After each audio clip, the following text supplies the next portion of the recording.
네, 안녕하세요. 저는 이제 재발좀협력단의 발표를 맡은 김준형이라고 하고요. 저희는 이제 금융생성형 AI 서비스에서 이제 보안 취약점 자동 탐지 및 위험평가 대시보드 개발을 좀 이렇게 하나의 플랫폼으로 구축해서 마이온 피닉스라는 플랫폼을 구축하는 프로젝트를 진행했습니다. 네, 발표는 4가지 흐름으로 진행해 보겠습니다. 먼저 금융 AI가 지금 왜 위험 관리가 이슈가 되고 있는지 좀 설명을 드리고, 이제 그 다음은 이제 현장에서 어떤 문제가 발생하고 있는지 정의하고, 그리고 이제 저희의 플랫폼에서 그 문제를 어떤 식으로 해결하는지 보여드리겠습니다. 그리고 마지막으로 전체 아키텍처랑 기대 효과를 정리하면서 발표를 마무리하겠습니다. 지금 산업 전반에서 AI 서비스가 굉장히 빠르게 확대되고 있는데, 이제 금융권에서도 동일한 양상을 보이고 있습니다. 여기서 중요한 점은 AI가 좀 단순히 내부 업무를 보조하는 수준을 넘어서 어떤 소비자의 의사결정 단계까지 영향을 끼칠 수 있는 위치로 이동하고 있습니다. 그래서 이제 서비스를 이용할 때 AI의 어떤 잠재적인 이슈로 인해서 잘못된 정보를 제공하거나 이제 어떤 소비자의 개인 정보를 답변에 포함하는 등의 문제가 발생할 수 있는데, 이게 단순한 문제를 넘어서 어떤 소비자 피해나 보안 사고로도 이어질 수 있는 상황입니다. 이제 이러한 부분 때문에 지금 정부에서도 규제를 적극적으로 추진을 하고 있습니다. 이제 금융 분야에서 정책 요구가 강화되고 있는 측면은 어떤 위험이 AI로 인해서 어떤 위험이 있는지 평가하고, 이제 그 위험을 어떤 방식으로 증빙해야 되는지 증빙하는 방향으로 바뀌고 있습니다. 여기서 중요한 점은 이제 더 이상 어떤 AI 서비스 수없이 만들어지는 서비스들을 모두 런칭하는 것을 허락하지 않겠다. 증빙한 서비스만 이제 런칭할 수 있도록 하겠다라고 하는 게 금융당국의 입장입니다. 저희의 추진 경과는 다음과 같습니다. 어떤 단순한 개발 일정을 넘어서 좀 해결해야 될 문제를 하나씩 선별해서 일정을 소유했고요. 이제 그 과정에서 저희가 매주 IQ오브와 미팅하면서 저희가 진행한 방향과 IQ오브의 니즈가 정렬이 되는지 확인을 하면서 진행을 했습니다. 이제 저희랑 같이 같이 일을 한 산업협력 파트너인 IQ오브는 그 기업에 신뢰 가능한 AI를 도입할 수 있도록 도와주는 AI 거버넌스 파트너입니다. 근데 IQ오브가 겪고 있었던 문제는 3가지가 있었습니다. 먼저 이제 AI 서비스가 커지면 커질수록 하루에 수많은 쿼리가 발생하기 때문에 이 모든 쿼리를 사람이 검토하기에는 리소스가 너무 많이 들었다는 문제가 있습니다. 그리고 평가자에 따라서 주관이 들어가기 때문에 이제 평가에서의 일관성이 무너질 수 있다는 이야기를 해주셨고, 근데 마지막으로 보안 취약점 관련해서 현재는 사후 검토 서비스로 되고 있기 때문에 실시간 대응을 하는 방향으로 진행을 해줬으면 좋겠다라고 말씀하셨습니다. 그래서 저희가 이 문제를 해결하기 위해 만든 플랫폼이 마이온 피닉스입니다.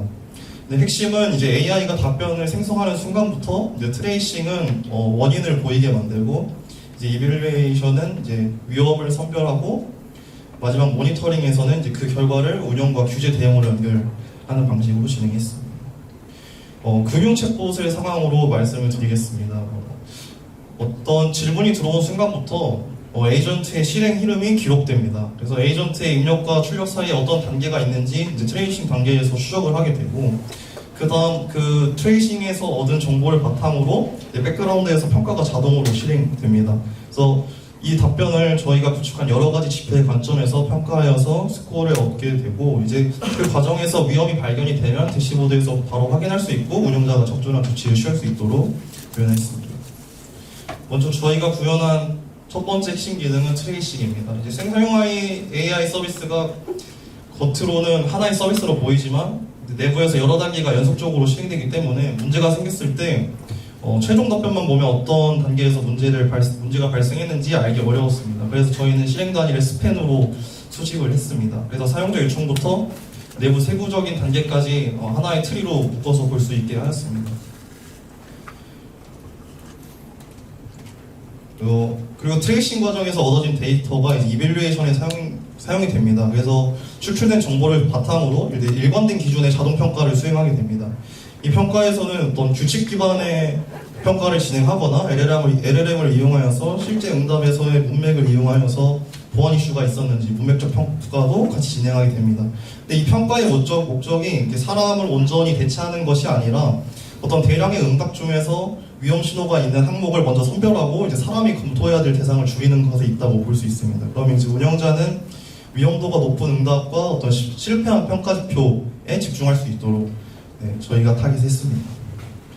그래서 이 평가의 어떤 기준으로 위험을 보는지 저희가 정리했습니다. 기준은 세 가지 축입니다. 그러니까 품질은 답변이 정확하고 문맥에 맞는지 저희가 보고요. 안정성은 직접적인 피해의 가능성에 대해서 확인을 합니다. 그리고 컴플라이언스는 어떤 금융 규제 준수나 공정성과 투명성처럼 어떤 운영과 감독 대응에 필요한 기준을 저희가 확인하는 방식으로 진행을 했습니다. 이제 개인 식별 정보 가드에 대한 내용인데요. 일단 금융 상담 데이터에서는 자연스럽게 어떤 소비자의 개인정보가 포함이 될 수 있습니다. 사람이 입력할 수도 있고 내부 검색 결과나 에이전트의 응답 과정에서 노출이 될 수 있습니다. 그래서 저희는 AI에게 질문이 들어가기 전과 유저가 답변을 얻기 전에 민감한 정보를 미리 방어할 수 있는 가드를 구현했습니다.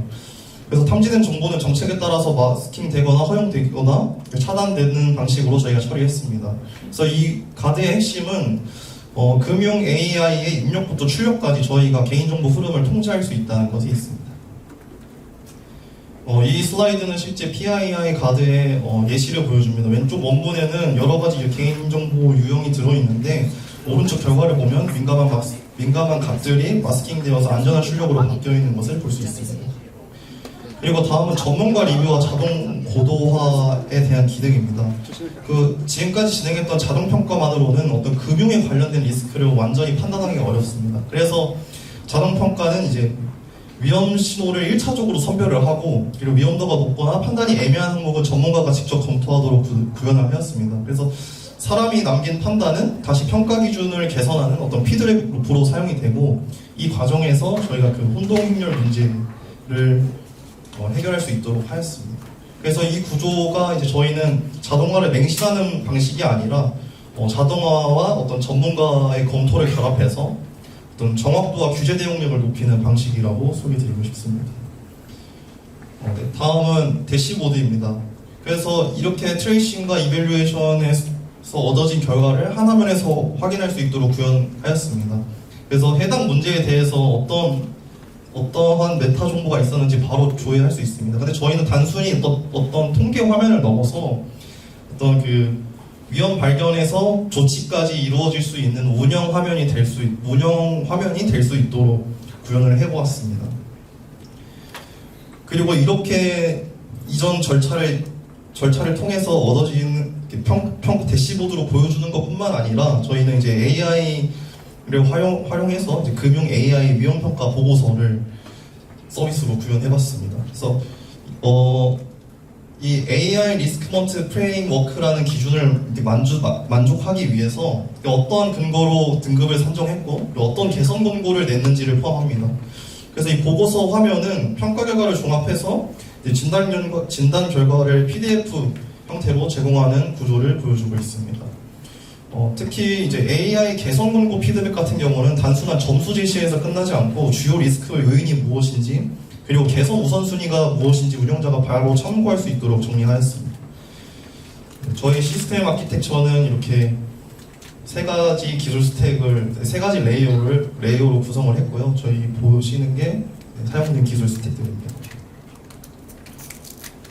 이제 저희 솔루션에 대한 기대 효과입니다. 첫 번째는 운영 효율성인데 자동 평가가 위험 신호를 먼저 선별하기 때문에 또 시간과 비용을 줄일 수 있습니다. 그리고 두 번째로는 저희의 파이프라인을 통해서 위험을 조기에 발견하고 적절한 조치를 취할 수 있기 때문에 어떤 AI의 신뢰 가능성을 확보할 수 있다라고 말씀을 드리고 싶습니다. 그리고 세 번째는 이제 2026년도에 시행될 AI RMF 어떤 AI 기본법 환경에서 어떤 그 규제를 대응하기 위한 평가 근거를 플랫폼 안에서 준비할 수 있기 때문에 규제에 대한 선제적인 대응이 가능합니다. 사실 금융권의 서비스 개발 규모를 보았을 때 규제 미비나 보안 취약점 때문에 출시 지연이 되게 되면 기업에 어떤 큰 경제적 타격을 주기 때문에 저희는 이런 부분을 보았을 때 경제적인 부분도 있다고 생각을 합니다. 그리고 저희가 IQ 허브와 개치를 계속 진행하면서 굉장히 만족을 해주셔가지고 이렇게 내부 이렇게 B2B 솔루션으로 상품화 추진해서 실제 현장에 도입하는 것을 말씀해 주시고 계십니다. 그래서 저희 마이온 피닉스는 이상으로 발표를 마치겠습니다.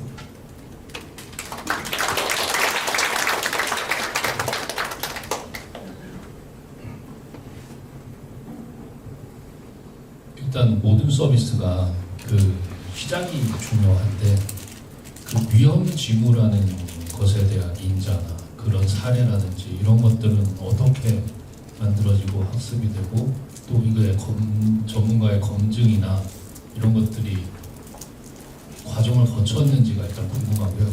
이 서비스는 자체는 그럼 온프로미스에서 이루어지나요? 바깥으로 전혀 나가지 않고? 일단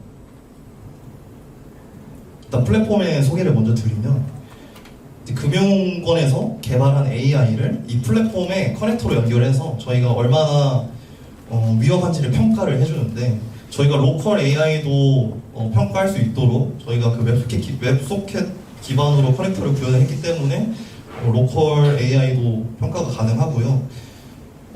제가 첫 번째 질문은 등장 배경에 대해서 좀 추가 설명을 해달라고 한 것으로 이해를 했는데 사실 저희가 필요한 데이터를 구축하는 건 이제 평가가 진행되면서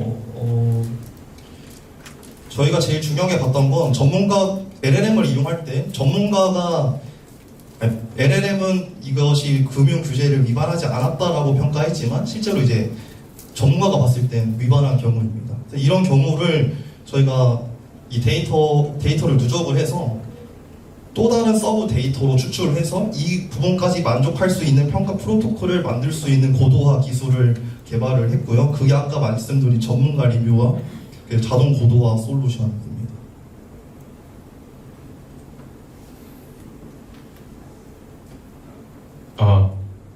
일단은 발표 잘 들었습니다.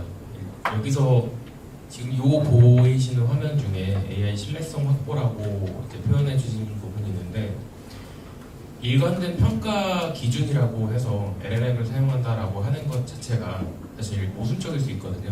LLM 자체도 확률적인 토큰을 생성해내는 거기 때문에 이 LLM 자체가 출력내는 게 매번 달라질 수 있는 상황이 있습니다. 그러면 일관된 평가라는 기준을 사실 LLM 자체도 일관된 답변을 내리지 않는 형태의 모델인데 어떻게 일관된 평가라고 의미할 수 있는지 그거에 대한 추가적인 어떤 룰 베이스가 있는지가 궁금합니다. 일단 일관성에 대해서 좀 여러 가지 문제가 있는데요. 일단 그 IQ허브가 업체와 미팅을 했을 때 매번 업체에서 답변을 해준 사람이 달라지게 되면 또 이 AI 시스템에 대한 일관성이 문제가 있고요. 그리고 말씀해주신 AI 관련된 건 저희가 이 LLM을 이용해서 평가를 진행할 때 결국에 고도화할 수 있는 방향은 어떤 하네스를 설계하거나 아니면 시스템 프롬프트를 더 점점 고도화해 가면서 저희가 AI 신뢰성을 확보할 수 있는데 여기서 AI의 일관성이란 저희가 동일한 LLM에게 동일한 시스템 프롬프트를 주기 때문에 이 프롬프트의 바운더리 안에서 평가된다는 측면에서 일관성이라고 말씀을 드리고 싶습니다.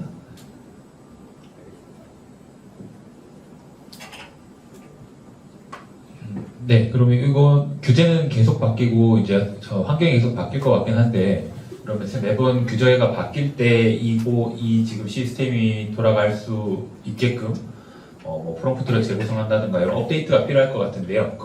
그런 일련의 태스크에는 코스트가 어느 정도 예상되는지 궁금합니다. 일단은 저희가 이 어떤 자동 평가를 통해서 어떤 룰 베이스나 사실 전문가가 투입되지 않아도 될 정도의 업무를 자동화하는 것을 목표로 하고 그리고 온전히 자동화하는 것을 저희가 추구한 게 아니기 때문에 그 대표님께서 말씀하시기로는 원래 매 현장에 사람이 투입되었어야 했고 그런 측면에서 인력 비용이나 그런 것을 고려했을 때 이런 플랫폼 자체로만 전문가가 필요한 실패 대응에 어노테이션을 달 수 있게 되면 인력을 감축하는 측면에서도 굉장히 효과를 볼 수 있다라고 들었습니다. 네, 이상으로 9번째 팀의 발표를 마치도록 하겠습니다. 자, 우리 수고한 팀에게 박수를 부탁드리겠습니다.